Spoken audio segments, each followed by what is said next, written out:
At another video, I was talking about how we humans, we are known as the wanderers, tellers of stories, or the nomads, storytellers. Because as we have in history, everything began around the fires. The expression, the artistic expression, the poetic expression, the imagination becoming larger, becoming a source of diversity in creations.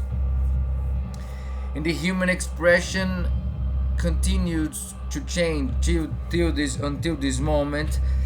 And the thing is that when we're talking about histories or stories, it is interesting because there is this leap of faith regarding the story itself. That is, when someone tells you a story, you have two options: or you believe it, or you don't believe it. Of course, if you hadn't had a direct experience with what that person is telling. That is interesting because we can never know if someone is telling the truth or not.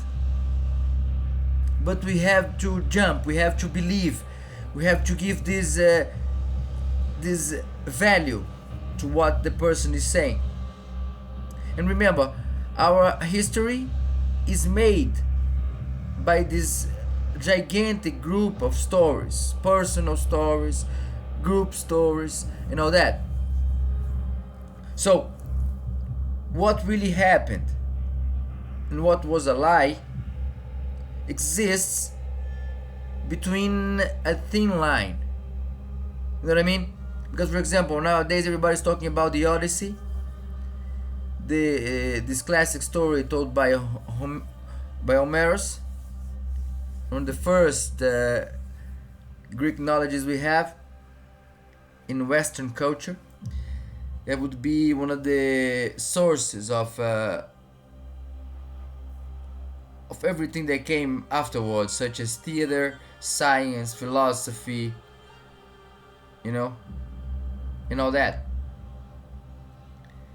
And we are talking about a story written 3,000 years ago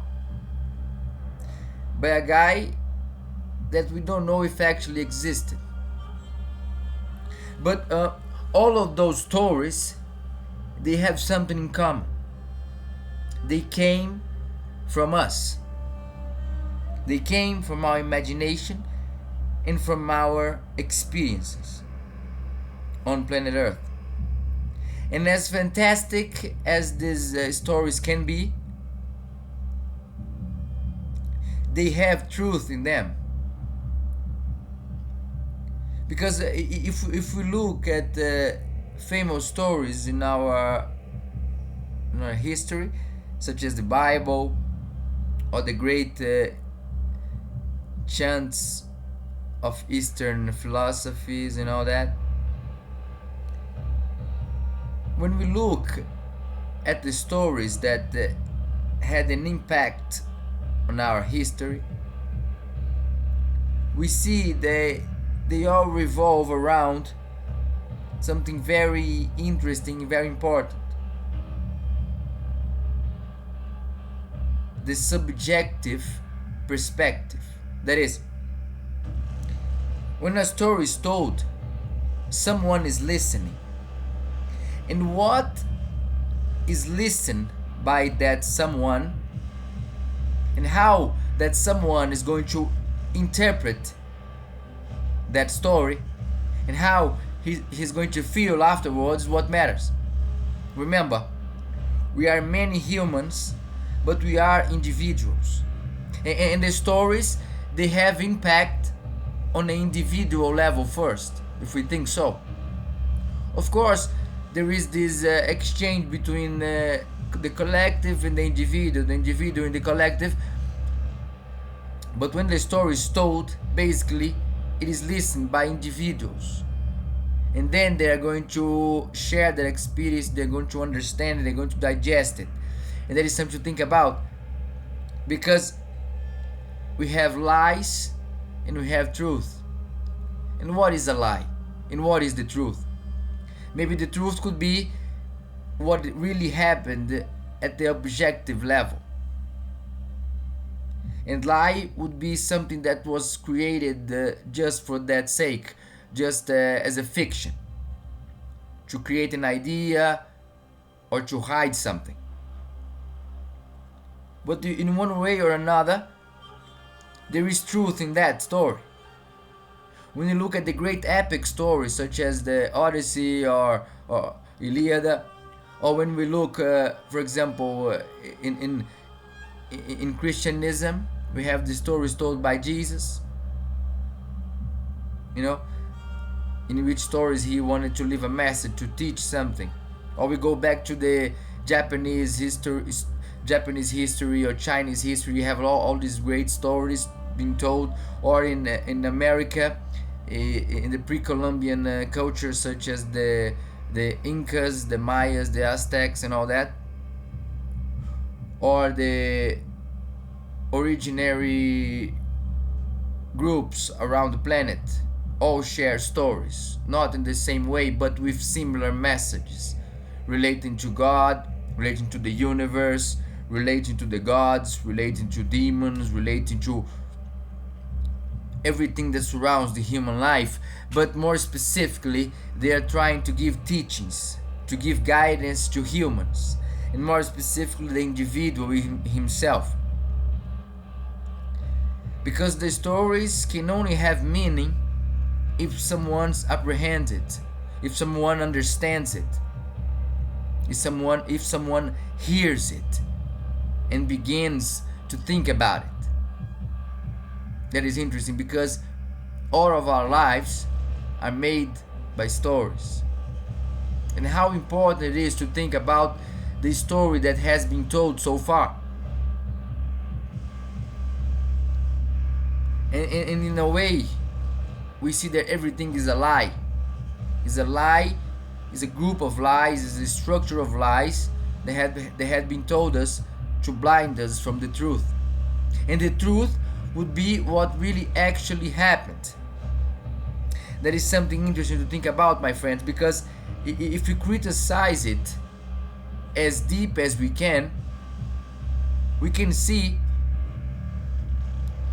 that history itself was built on lies.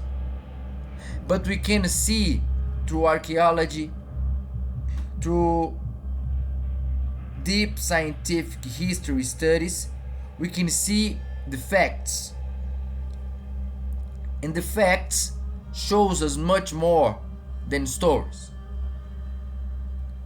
And those facts can teach us about what is true and what is not. Of course, I don't deny the existence of the so-called impossible, of the transcendent, of powers beyond measure. Because when we look at the universe, it is so massive and powerful that probably everything is possible.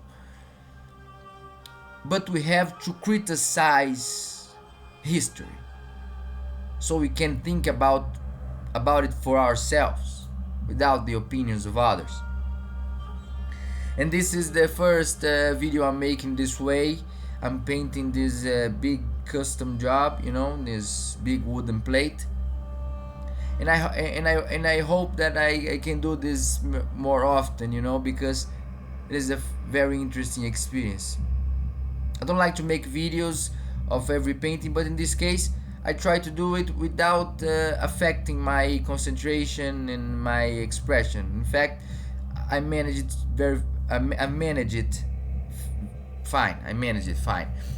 And I hope it happens more often, because when I have the opportunity to paint those big custom works, it's like diving in an ocean of the individual, such as myself in this case. And I go back to what I was talking about, the story that has been told to us and how we understand it. And that's the thing, because everything goes to the subjective level, goes to the individual. And each and every one of you out there that are listening to me can feel that, because we are individuals. We are all connected. But in this reality, in samsara, in maya, we are individuals. And we must understand that in order to understand what consciousness really is. Yeah, I leave these random words so we can just use our perceptions and think about the universe in a more effective way, or in a more critic way. After all, everything is mandala.